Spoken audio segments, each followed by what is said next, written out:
Vamos a hablar respecto a los beneficios de la leche materna para los prematuros, las recomendaciones de alimentación para los prematuros y la importancia que tiene el contacto y el apego temprano, es decir, ubicarnos en lo que es una técnica que ha resultado muy favorable desde 1978 hasta la fecha, insustituible, que asemeja perfectamente bien el ambiente intrauterino, que es el contacto piel con piel y se ha denominado como técnica canguro.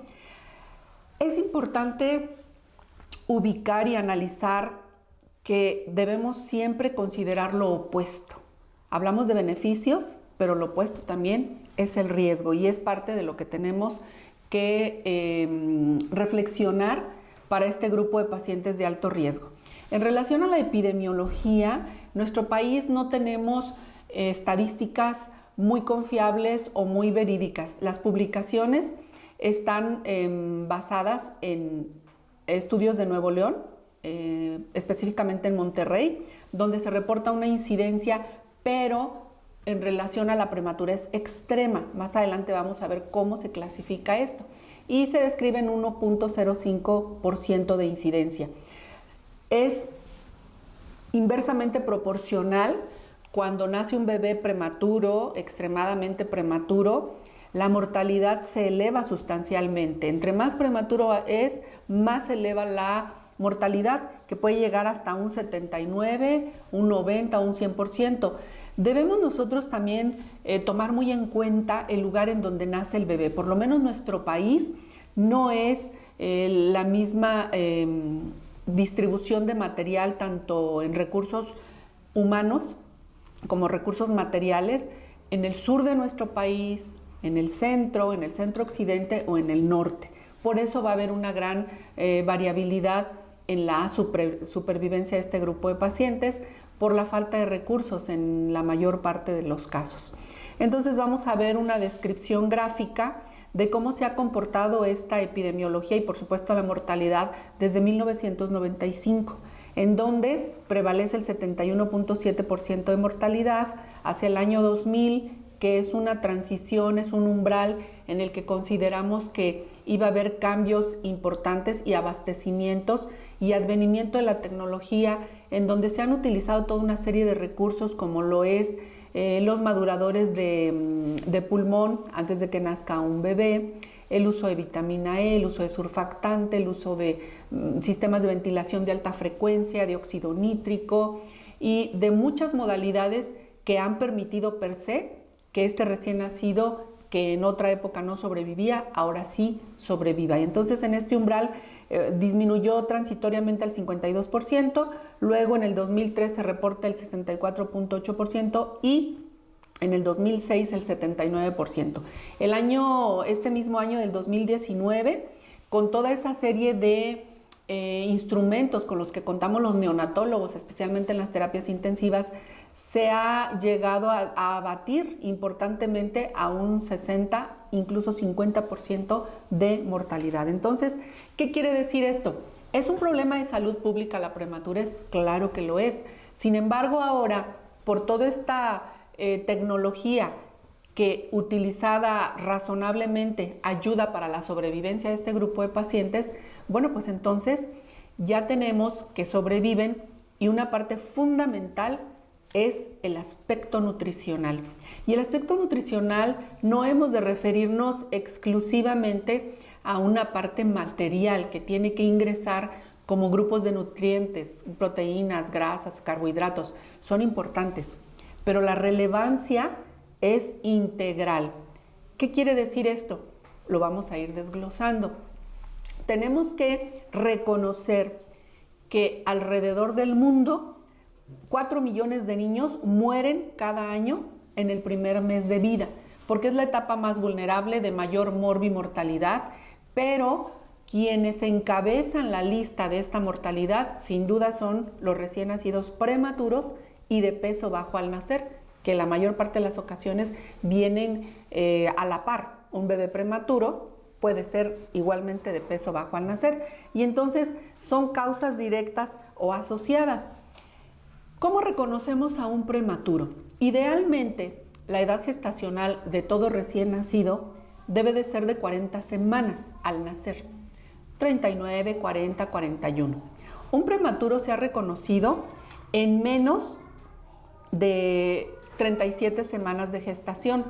Cuando un prematuro nace antes de las 37 semanas, ya es de alto riesgo. Aún naciendo de 37 sabemos que es limítrofe, que es una transición y que sigue siendo de alto riesgo. Pero tenerlo en menos de 37 semanas, conforme las semanas disminuyen, se incrementa sustancialmente el riesgo. ¿Por qué? Porque el organismo de este recién nacido es inmaduro a todos los niveles, es inestable, tiene inmadurez de toda una serie de elementos que le pueden permitir sobrevivir, como lo son hormonas, como lo son enzimas y toda una serie de elementos que lo hacen cada vez más vulnerable. Y dentro de ello, el cerebro, por supuesto, es la parte que tenemos que proteger y vigilar más, porque rápidamente puede sobrevenir un sangrado por todas las necesidades que se generan en este grupo de pacientes. De tal forma que entonces vamos a desglosar a los que son prematuros tardíos, a los que son prematuros como tal, y los que son prematuros extremos. Y de ahí hacia abajo se deben de reconocer a los recién nacidos inmaduros. Las clasificaciones son debatibles, sin embargo ahora la OMS ha publicado desde hace por lo menos 2 décadas que a partir de la semana 20 de gestación ya se puede hablar de un prematuro, de un inmaduro. Por esta inmadurez de las 20 a las 24 semanas es un inmaduro, pero nosotros como neonatólogos nos vemos en el compromiso de utilizar todo lo que esté a nuestro alcance para reanimarlo, para permitir su sobrevivencia. De las 24 a las 27 semanas sigue siendo inmaduro, pero con la posibilidad extrema de sobrevivir. Y prematuros extremos es en donde viene el debate si son de las 28 a las 31.6 semanas. Sin embargo, lo importante es que nosotros podamos ubicar que menos de 37 semanas es prematuro y la subclasificación va a depender de cuántas semanas tiene este bebé. Por supuesto, entre menos de 30 semanas tenga, más crítica va a ser la situación. ¿Cómo lo vamos a reconocer? En esta gráfica les estoy yo mostrando la importancia que tiene la nutrición en una técnica especial que es el contacto piel con piel o nutrición canguro. Ustedes pueden observar a todo este grupo de pacientes en donde no es simplemente el hecho de ser pequeño, sino de que las características de su piel, las características de sus movimientos, de su pulmón, de su hígado, de todos los órganos internos son inmaduros. Y entre menos edad gestacional, pues más acentuada está esta inmadurez. Por lo tanto, el que nosotros hagamos una excelente elección va a tener su impacto positivo en un mejor neurodesarrollo y en un crecimiento general en todos los patrones que de esto se deriven para este grupo de pacientes. Entonces, observen ustedes cómo cada una de las gráficas es muy ejemplifica cómo podemos nutrir al recién nacido, y es un desafío definitivamente, pero todos los especialistas y los profesionales de salud tenemos que enfrentar este reto, porque se puede nutrir perfectamente bien con un grupo de células activas, con lo que representa un trasplante de tejido natural, que es la leche humana. Y por la inmadurez que tiene este bebé, que nosotros vamos a ir viendo más adelante, se pueden utilizar diferentes herramientas, como lo sería una jeringa, un gotero, un vasito, la misma glándula mamaria, porque si bien es cierto que neuromuscularmente a partir de la semana 34 es cuando se va a establecer e integrar mejor neurológicamente la succión, hay grupos de recién nacidos cuyo estímulo ha sido tan perfecto y el apego también, que desde la semana 30 de gestación empiezan a succionar. Aquí lo importante es dedicarles el tiempo, hacer un apoyo, una atención personalizada hacia la mamá, darle toda la confianza y por supuesto que va a emprender esta importante acción de coordinación, succión, deglución, respiración y entonces llevar a cabo el inicio de su nutrición lo más excelente. Entonces esto forma parte de no solamente considerar una alimentación o una nutrición, sino que podamos nosotros integrar y engranar lo que es necesario para este recién nacido, que es la presencia de su mamá. Tener este vínculo ayuda para que este bebé pueda estimularse y empezar en forma natural, en forma instintiva, la alimentación. Desde luego que habrá grupos de pacientes que están hospitalizados. Eso no podemos dejar de contemplarlo. Sin embargo, la lactancia, la leche materna, la leche humana sigue siendo la mejor elección para el inicio de la alimentación. En esta otra gráfica pueden observar ustedes que incluso si se trata de dos bebés, a ambos con diferentes técnicas, con diferentes estrategias, con la convicción y la paciencia se puede iniciar la leche materna. Sabemos que puede haber argumentos, que hay dificultades, que el recién nacido prematuro presenta una succión y deglución irregular debido, insisto, a esta inmadurez neuronal y la disminución del tono oromotor. Sin embargo, si nosotros somos pertinaces, si somos, insistimos, mucho en eso, vamos a encontrar que los recién nacidos en este aspecto son sorprendentes, porque a lo largo de 26 años que yo tengo de experiencia como neonatóloga, he podido corroborar que una cosa es lo que nos dice la literatura y otra muy diferente, la actitud, la conducta, el estado neuroconductual, el comportamiento de un recién nacido ante la alimentación. Entonces, cuando nosotros integramos este otro apartado que es el contacto piel con piel y convertimos a este bebé en un prematuro que en algunos lados se les llama cariñosamente canguritos, los objetivos a cubrir son obtener un crecimiento similar al que ocurre in útero. Sin embargo, cuando nace y nosotros utilizamos toda esta metodología a nuestro alcance, entonces vamos a asemejar perfectamente bien este ambiente intrauterino, no vamos a provocar mayor morbilidad, es decir, mayor agregado de patologías, vamos a promover un adecuado desarrollo neurológico, que es una parte fundamental para todo ser humano, y vamos a favorecer la aparición de esos cuidados centrados en la familia, inicialmente por fortalecer este vínculo madre-hijo.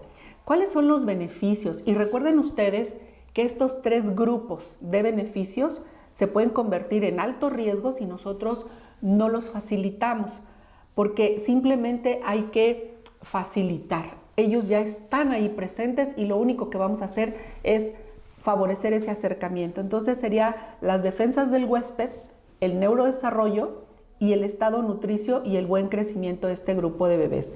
Entonces, las mamás canguros y los mecanismos no biológicos de la plasticidad cerebral, también de la plasticidad neuronal, son dos apartados sumamente trascendentes en la sobrevivencia de un grupo de recién nacidos. Entre más prematuros o extremadamente prematuros son mecanismos de defensa que se desarrollan en forma natural, pero hay que favorecerlo, hay que propiciarlo. Y esto va a dar un impacto en el desarrollo cognitivo del bebé, obviamente a corto, a mediano y a largo plazo, su crecimiento y desarrollo, su sensibilidad. Va a ser una retroalimentación propioceptiva, visual y auditiva. Traer a un bebé en posición canguro permite que retome este bebé la experiencia que vivió in útero, reconoce muy bien el ruido intestinal, los ruidos respiratorios de la mamá, su tono de voz, el latido cardíaco, y toda esta percepción permite que empiece a ser una fuente nutricional extraordinaria para su buen estímulo y emprenden en forma instintiva el apego directo al pecho materno. En posición canguro hay estimulación indudablemente de todos los 5 sentidos y favorecen, por supuesto, el desarrollo vestibular. Se da un empoderamiento de los padres y se les transfiere gradualmente la capacidad y responsabilidad de ser los cuidadores primarios de su hijo. Y de esta manera se satisfacen mucho sus necesidades físicas y emocionales. Entonces, nutrir a un recién nacido no implica solamente el inicio de alimento a través de su boca, su tubo digestivo, el trabajo gastrointestinal, sino que todo eso tiene que ir a la par con la presencia de los padres, especialmente de la mamá. La defensa del huésped va a ser por esas células vivas que yo les hablaba, todas esas células bioactivas que tienen una gran cantidad de propiedades de las que no vamos a hablar en este momento, porque el objetivo es dar una panorámica de esta importancia. Entonces, es un efecto protector comprobado científicamente, tiene aval en metaanálisis y en estudios metodológicos bien diseñados que se han hecho, y de esto se desprende que este efecto protector habla de que los prematuros, cuando se nutren con fórmulas que van a implicar un proceso inflamatorio en su mucosa intestinal, tienen el riesgo elevado de desarrollar una patología que se llama enterocolitis necrosante. Cuando el niño se nutre con la leche materna, esto es un tejido que se encuentra directamente bien con la mucosa intestinal de este bebé, con todo su tubo digestivo. Y los bebés que se alimentan con fórmula tienen 6.5 veces más de desarrollar enterocolitis que los niños que se alimentan con leche materna. Entonces, esto es importante ver el riesgo que implicaría no usar la leche humana. Y la enterocolitis necrosante se incrementa 3 veces más en aquellos alimentados solo con fórmula, comparados con los que reciben fórmula más leche materna. Otro efecto protector de la leche materna es que en los prematuros menores de 30 semanas de gestación alimentados con leche humana, pero tomando en cuenta los volúmenes, cuando reciben más de 50 mililitros por kilo por día de leche humana, y ustedes pueden hacer el análisis, un bebé que pese 700 gramos, ¿cuánto sería la cantidad que va a recibir de leche humana? Que por supuesto la mamá está en la posición de producir esto y más, incluso para almacenar.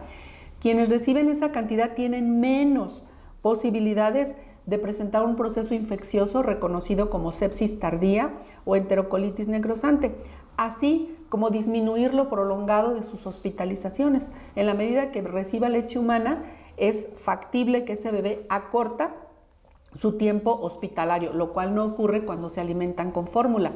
Otro de los efectos protectores es a partir de la semana cuarta de vida, si reciben estos volúmenes de leche humana, más de 50 mililitros por kilo por día, podemos tener la certeza de que la posibilidad de infección disminuye ostensiblemente.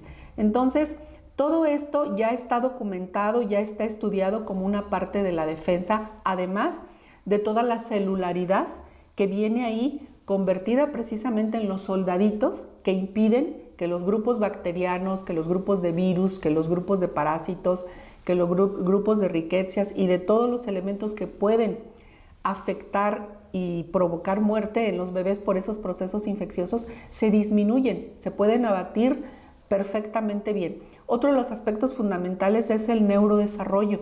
La leche humana, que se inicia desde que nace el bebé, ¿cómo la voy a iniciar? Pegar al bebé directamente al pecho. Y en aquellos casos en que es muy difícil porque el niño se tiene que reanimar, porque es crucial la hora dorada para reanimarlo, las gotas que podemos extraer de la glándula de la mamá, que siempre es factible hacerlo, se le pueden administrar en la mucosa oral.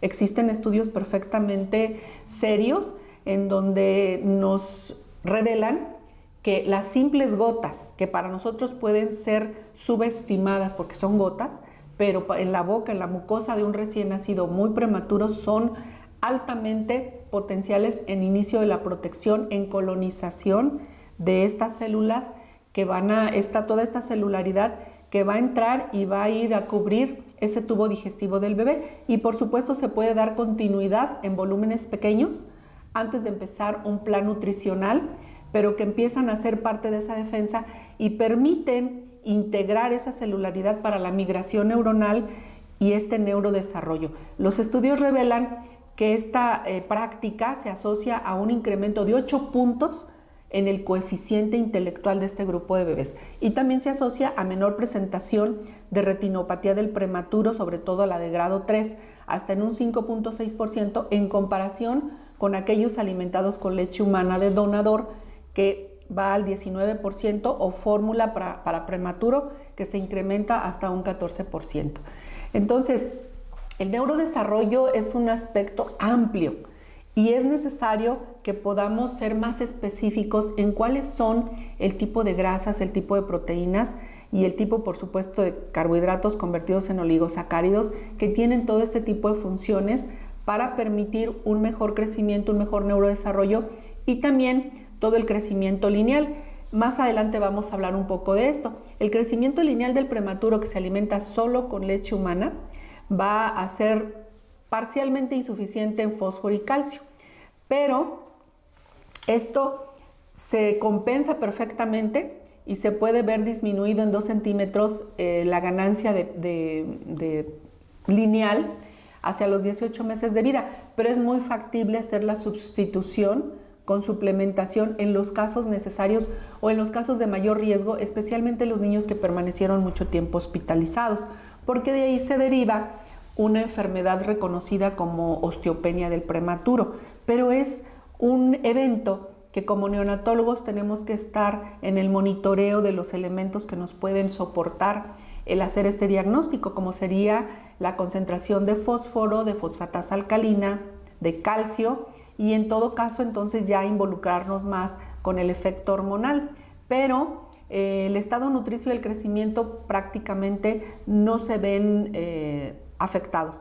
La suplementación de energía y proteínas se asocia a mayores tasas de ganancia de peso, un balance nitrogenado e índices de estado proteico, que también lo vamos a mencionar en un momento más. Entonces hay que razonablemente establecer quién va a necesitar una suplementación con calcio y fósforo para mejorar este crecimiento lineal y por supuesto la mineralización ósea. En esta gráfica podemos observar, es una publicación no reciente, pero no está muy distante de lo que en el 2019 todavía percibimos. Hay controversia en el poder fortificar la leche humana versus utilizar la fórmula para prematuro, y ahí con toda calma ustedes pueden observar cómo sería el conseguir la madurez gastrointestinal, los días en los que se puede completar la nutrición completa de un recién nacido cuando se da la leche materna fortificada que el uso de la fórmula. Tenemos grandes e importantes diferencias en cuanto al avance que puede presentar un recién nacido en todos sus indicadores antropométricos para crecimiento y desarrollo general. Otro de los grandes resultados muy importantes, en especial con los recién nacidos que están hospitalizados, es el uso del oxígeno. El fortificar la leche materna permite que más pronto un recién nacido pueda dejar de depender del oxígeno. Y vaya que el oxígeno tiene sus bemoles, porque si bien es cierto que en un principio nos permite soportar la dificultad respiratoria en todas las modalidades, también es por los productos finales que son son problemas generados por este mismo oxígeno, los radicales libres de oxígeno, peróxidos, dismutasas, van a ser devastadores, especialmente en el epitelio pulmonar de los recién nacidos, y provocar indudablemente un problema al que nos enfrentamos con complicaciones asociadas muy serias, que es la displasia broncopulmonar o la enfermedad pulmonar obstructiva crónica del niño, que de igual manera lleva a otro tipo de patologías como lo son las alergias, como lo son las dificultades para el crecimiento y el desarrollo, trastornos neurológicos, etc. Entonces vemos que el fortificar la leche tiene también resultados muy positivos a corto, a mediano y a largo plazo. Actualmente, en el 2010 a la fecha, se ha recrudecido los problemas epidemiológicos del síndrome metabólico. El nutrir a un prematuro que tiene muchas más posibilidades que otro grupo de paciente de desarrollar en la etapa del adulto el síndrome metabólico es disminuir la resistencia a leptina e insulina, los eventos vasculares que se presentan muy tempranamente antes de los 20 años de edad, y trastornos de los lípidos, del colesterol, de los triglicéridos, etc. Hubo un beneficio dosis-respuesta hasta la adolescencia para los que recibieron leche materna, que está baja en la densidad de nutrientes, con menores tasas de obesidad, hipertensión, lipoproteínas de baja densidad, resistencia a leptina y resistencia a insulina. No es un asunto menor, esto es un compromiso a nivel mundial de la OMS, de OPS, en donde se sabe perfectamente que cada vez incrementan más la incidencia de enfermedad coronaria, de accidente vascular cerebral, de hipertensión, y todo esto es prevenible, por lo menos en los Estados Unidos.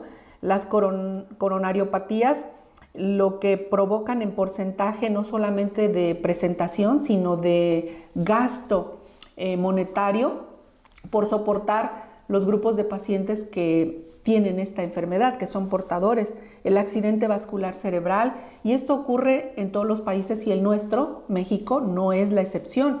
Por lo tanto, el prevenir este grupo de eventos, la presión arterial, existen por supuesto parámetros para identificar desde los 13 a los 15 años, pero algo muy importante para nosotros es dar cuenta de que actualmente nuestros colegas endocrinopediatras ya no nos hacen una alerta, un llamado de atención. Ya no es estas presentaciones a partir de los 4 años. Antes de los 4 años, tan serio y tan drástico, desde el primer año de vida nosotros ya debemos asumir el compromiso de identificar a un niño con obesidad, con sobrepeso y con riesgo de padecer el síndrome metabólico. O sea, las edades cada vez son más tempranas, donde nosotros tenemos que identificar y por lo tanto contar con elementos objetivos para saber los rangos de hipertensión o de riesgo para generar hipertensión. Y por supuesto para la obesidad tienen a nivel mundial situaciones que son alarmantes y que están perfectamente documentadas con riesgo alto para hacer esta presentación de enfermedades. Aquí les muestro en esta gráfica lo que corresponde a obesidad, a diabetes tipo 2, que no es posible establecer conclusiones muy firmes. Lo que sí es posible es dar cuenta de cómo se incrementan cada vez los porcentajes, pero que pueden disminuirse cuando hay una lactancia materna. Hay un metaanálisis de 7 estudios que sugirieron que la lactancia materna se asocia con un 39% de reducción en el riesgo de la diabetes tipo 2, pero solamente una tercera parte de esos estudios se ajustaron a los factores, pero tiene eventos protectores, factor protector, que lo podemos reconocer aquí en nuestro país. Es necesario también considerar el aporte nutricional que recibe este grupo de pacientes desde el líquido amniótico hacia la leche materna. El líquido amniótico es rico también en aminoácidos, proteínas, vitaminas, minerales, hormonas y factores de crecimiento. Todo esto generado desde la madre, como también lo vamos a continuar más adelante. Y el que el niño se exponga a 1 litro de leche diaria de mamá favorece el crecimiento y maduración del feto y de su intestino. Entonces, todo esto es un aporte al crecimiento de hasta un 15%. ¿Cómo podemos estimar un excelente crecimiento promedio de este grupo de pacientes? Observen la gráfica, es muy importante que se queden ustedes con esta imagen de la mamá que está en apego, en vínculo, en interacción, en un recurso que no se le puede ofrecer en la mejor terapia del mundo, que es esta cercanía con la mamá, con la mejor incubadora, con la mejor cuna que son los brazos de mamá. En cuanto a la longitud, idealmente es que haya una ganancia de 0.8 a 1.1 centímetros por semana. Esto normalmente lo estamos monitoreando, tenemos gráficas especiales, tenemos una hoja particular para cada recién nacido en donde lo vamos haciendo gráficamente y nos ilustra, es un esquema donde mentalmente podemos establecer esa ganancia que presenta comparándola con lo que debe de ocurrir idealmente. Y lo mismo para el perímetro cefálico. Ojo, aquí voy a hacer un pequeño paréntesis para llamar su atención en que es muy importante que los documentos oficiales rara vez contemplan el perímetro cefálico al nacimiento. Los papás les preguntamos cuánto nació, cuánto pidió su bebé al nacer y desconoce la mayoría cuánto tuvo de perímetro cefálico. Le dan mucha importancia al peso, a la talla, a las semanas de edad gestacional, pero no al perímetro cefálico, y es un indicador sumamente importante porque hemos estado hablando de neurodesarrollo y esto es lo que nos va a revelar si hay algún compromiso por un exceso en perímetro cefálico o por una disminución. Entonces todo esto tiene que ir de la mano. Nosotros tenemos que optimizar estas tres medidas antropométricas fundamentales. ¿Se pueden anexar otras? Claro que sí. Los pliegues, el perímetro braquial, algunos otros, el perímetro abdominal, índice cadera, cintura cadera, etcétera. Pero al nacer y conforme el primer año de vida, los indicadores importantísimos son el perímetro cefálico, que a todos los padres debemos empoderar en que tengan conocimiento de este dato, la longitud y el peso. Entonces, vamos nosotros a enfocarnos cuáles son las grandes ventajas de la leche humana para los prematuros. Sabemos perfectamente que en un principio los niveles de la leche humana para un prematuro son elevados en nitrógeno, en proteínas, en ácidos grasos de cadena larga, porque van directamente para el neurodesarrollo en la segunda mitad del último trimestre. Es cuando se incrementan más los niveles de ácidos grasos porque son fundamentales para este neurodesarrollo. El colesterol y los fosfolípidos, especialmente también la inmunoglobulina A, los ácidos grasos de cadena media y corta y los sodio, cloro, magnesio, hierro, citocinas y factores de crecimiento, la lipoproteína lipasa, que dan lugar a un crecimiento más acelerado en esta etapa. Lamentablemente, cuando el niño nace en este lapso, pues nosotros tenemos que proveerlo. ¿Y con qué? Exclusivamente con la leche humana. Los niveles son bajos de lactosa porque tienen inmadurez de esta hormona para asimilarlos, la lactasa. Tienen niveles muy parecidos de leptina, lipasa estimulada por sales biliares, y es un poquito variable en los oligosacáridos, los probióticos, hay falsos receptores, aporte de ácido ciálico y fucosa. Aquí vemos un comparativo de la leche materna para prematuros y de la leche materna a término, desde el primero hasta el día 30 de vida. Hay diferencias sustanciales, pero es la sabiduría de la naturaleza el por qué existen estas diferencias. Hemos hablado de que el prematuro es inmaduro a todos los niveles y a nivel gastrointestinal, por supuesto, de tal forma que todas estas diferencias están derivadas de la inmadurez. No podría tener estas mismas concentraciones la leche humana de un prematuro porque entonces su intestino no estaría en la madurez de las enzimas, de las hormonas para asimilar ese grupo de nutrientes. Por lo tanto, aquí es en donde nosotros tenemos que analizar la conveniencia de la leche humana versus las fórmulas. No existe una fórmula para un prematuro de 25 semanas, de 26, de 27, de 28. Las fórmulas son en forma genérica para prematuros. Y sin embargo, la leche materna viene adecuada, viene acoplada a que si el recién nacido nace lamentablemente a las 27, 28 semanas, esa madurez y esa concentración de nutrientes va a estar idónea para ese tubo digestivo inmaduro y vulnerable del recién nacido. Entonces, por eso es importante reconocer y establecer estas diferencias que nos dan mucha información, la actitud médica especialmente. Bueno, en relación a las proteínas del suero, tienen grandes ventajas la leche humana porque contiene todo ese grupo de aminoácidos que nos pueden ofertar en las fórmulas y que sin embargo tenemos que ubicar la precisión de estos contenidos. Los 9 aminoácidos esenciales contienen mastaurina, glicina, leucina y cisteína.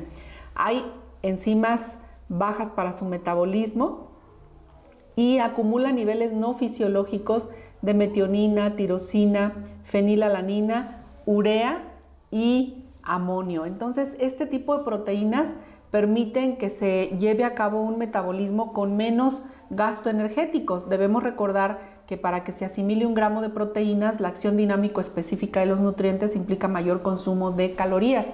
Sin embargo, con este grupo de proteínas se puede simplificar y aprovechar perfectamente los nutrientes. En relación a las grasas, se han hecho análisis, especialmente quienes tienen banco de sangre, en donde en forma bioquímica se tiene que analizar la conveniencia del nivel o de la mejor concentración del crematocrito y se ha identificado que es mucho más alto por la tarde, de un 7.2% más contra un 5.4% por la mañana, por lo cual es muy importante esta información para las mujeres trabajadoras, porque en algunas informaciones extraoficiales se maneja que es mucho mejor almacenar la leche extraída durante la mañana.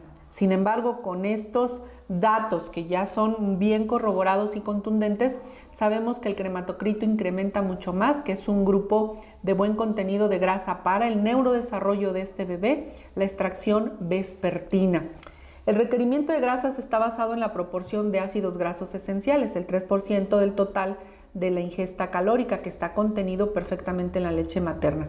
Tiene un alto aporte de ácido linoleico, que es el 9% de grasas, especialmente el 7% de término. Y hay una alta absorción en menores de 1,5 kilos de peso.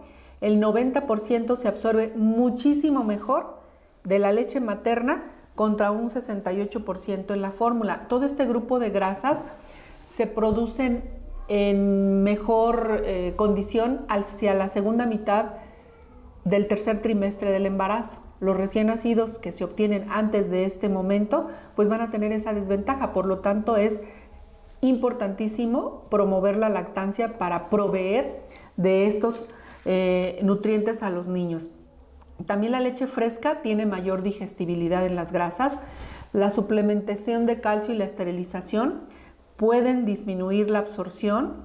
Hay que suplementar con lípidos, pero puede alterar la relación de los PUFAs, que en muchas ocasiones se ofertan en las fórmulas como lo valioso que son para el cerebro. Sin embargo, bueno, pues sabemos que lo más natural es a través de la leche materna y su absorción es muchísimo mejor. También es importante el tener como antioxidante principal la vitamina E,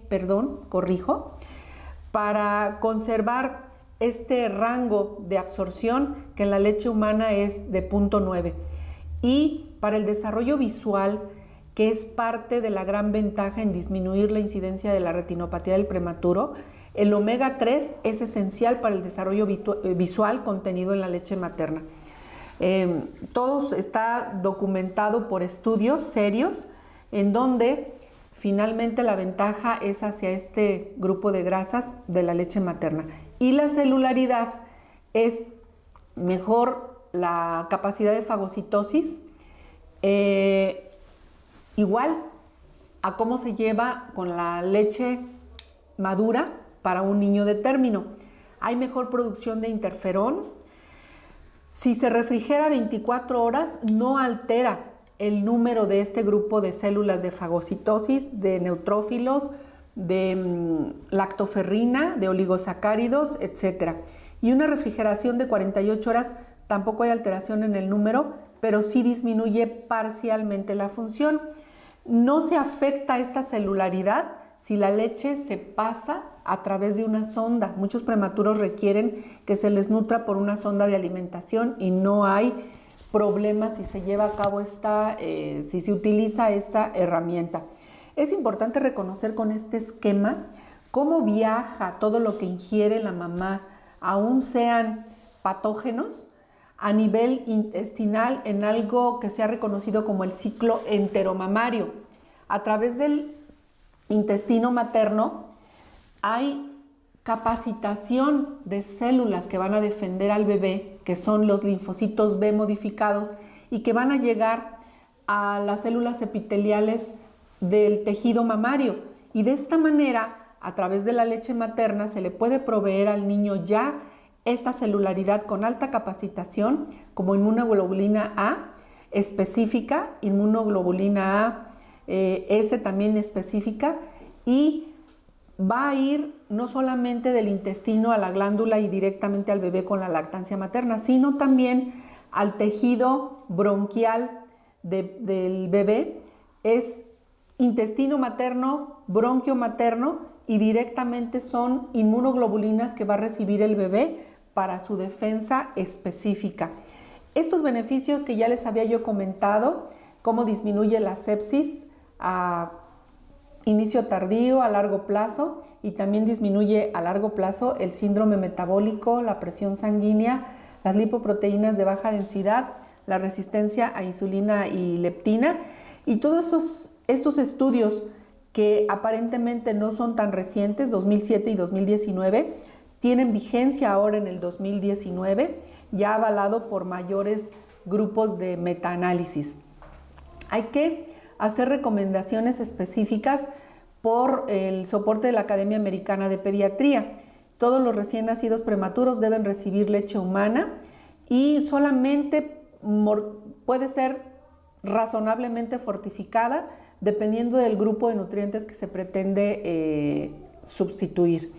Aquí vemos una tabla en donde hay instituciones a nivel mundial, ustedes pueden reconocer el SPAGAN, el SAN y la OMS, de cómo van a ir esta distribución de nutrientes y las recomendaciones de cada una de estos organismos a nivel mundial. Hay recomendaciones específicas que se pueden hacer para cuando tenemos leche materna y agregar un fortificador. Los fortificadores única y exclusivamente se utilizan en la leche materna y vienen ya establecidos en forma industrial para cada 100 mililitros de leche materna adicionar, dependiendo del nombre del laboratorio. Sin embargo, también tienen sus indicaciones específicas, se las dejo en esta tabla, y sus contraindicaciones. Pero hay que reconocer los riesgos, los inconvenientes que tienen este uso. Pueden provocar acidosis metabólica, pueden incrementar los marcadores de estrés oxidativo, puede haber contaminación bacteriana y sepsis, especialmente por una bacteria reconocida como Enterobacter sakazaki, y el uso de fortificadores líquidos que conllevan a desplazar parte del volumen de la leche de la propia madre y con esto recibir una menor cantidad de leche materna. ¿Qué podemos hacer nosotros en relación a nuestra experiencia? ¿Qué podemos recomendar? ¿Qué podemos sugerir? Desde 1978 recibimos un entrenamiento específico, 1998, en Bogotá, Colombia, en donde pudimos identificar que no solamente la leche humana dada a través de una sonda es suficiente para el neurodesarrollo y el crecimiento general de este grupo de pacientes de alto riesgo.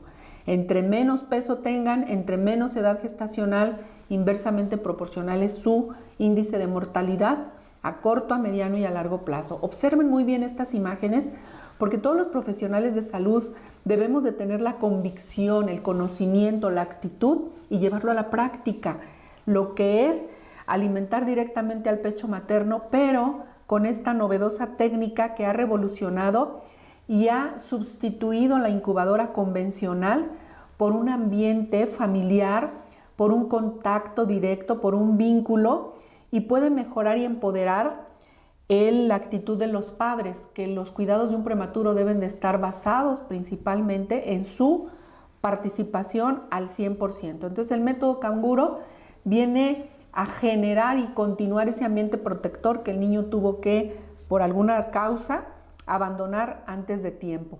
Vean ustedes la expresión facial de estos pacientes, habla de esa tranquilidad y pasividad que ya empieza a ser una nutrición en todo su organismo, en todo su cerebro, su estado neuroconductual, especialmente la adaptabilidad y la mejor transición que va a tener a este nuevo mundo. Entonces, ¿qué dicen las madres? ¿Cuál es su expresión? El cuerpo de la madre es la mejor máquina jamás inventada. Aporta nutrición, temperatura, glucosa, desarrollo cerebral, optimismo y salud con el mínimo costo. Toda la tecnología que nosotros podemos tener a nuestro alcance no se puede comparar con lo económico, lo fácil, lo sencillo y lo accesible que es tener nutriendo a un bebé directamente al pecho de la mamá. Vean ustedes, aun cuando esté hospitalizado, aun cuando esté en una fase crítica de ventilación para mejorar su estado pulmonar, aun cuando tenga puntas de oxígeno. Y los elementos fundamentales, como número 1, es la posición canguro, utilizando una faja auxiliar que sujete al bebé para su permanencia junto con la mamá, ya sea un bebé o 2 bebés. El plan de nutrición invariablemente es la leche materna. Se puede y se debe de llevar a cabo con una atención personalizada de este grupo de mamás. Y observen ustedes cómo pierden el temor, inmediatamente se adaptan. Observen la expresión de la mamá, la expresión del bebé y cómo se están nutriendo mutuamente en un aspecto emocional, en un aspecto también de gran calidad humana y de humanización. Entonces, esto permite que los bebés continúen su nutrición, no solamente en forma intrahospitalaria, reciben un entrenamiento y se pueden llevar a sus bebés a casa, bajo ciertos lineamientos que ya nos toca a los médicos, establecer los criterios y las pautas de egreso y después darles un cuidado extra hospitalario. Este cuidado canguro nos va a mantener cerca de la piel de los mamá-hijo, los ayuda a recuperarse muy rápido y en un apartado también importante que es el dolor causado por todos los implementos que son necesarios para su sobrevivencia. Este cuidado también ha mostrado menor variación en los niveles de oxígeno y por supuesto los radicales libres que yo les comentaba, y es preferido por las madres en comparación con el cuidado tradicional dentro de las incubadoras. Grandes ventajas es que facilita la lactancia materna, fundamental nutrición para el recién nacido, aumenta la producción de leche en la mamá, el crecimiento del bebé y origina un sueño de mayor calidad, y vaya que el sueño es importantísimo a largo plazo. Los patrones de sueño se ven mejor resueltos que en la etapa de la adolescencia y de adulto. Proporciona una analgesia no farmacológica y reactiva mecanismos de seguridad y de protección. Recuerden ustedes, con el mínimo costo. Mientras más contacto, vean a la familia, está interesada, está comprometida, está empoderada. Mientras más contacto tenga con su madre, mayores serán los factores protectores que recibirá a través de la leche, el aire que ella exhala y las secreciones de su piel. ¿Cuáles son las grandes conclusiones de este tema tan importante y tan prolongado? Estamos en un breve resumen. Las ventajas inmunológicas, afectivas, de maduración en tubo digestivo y desarrollo intelectual son indiscutibles en la alimentación con leche materna de la misma madre, por supuesto. El éxito de la lactancia depende del entusiasmo y del conocimiento adecuado que tengan todas las personas que rodean al recién nacido. Recomendar leche materna al principio, a mediados, al final, siempre la leche materna. Debemos conocer las técnicas especiales, hay muchas, para lograr una lactancia satisfactoria en el prematuro. Se puede y se debe de llevar a cabo. Yo con esto concluyo. Soy la doctora Laura López Vargas y me encantaría que ustedes se estén esforzando y estén abonando para las generaciones futuras. Muchísimas gracias.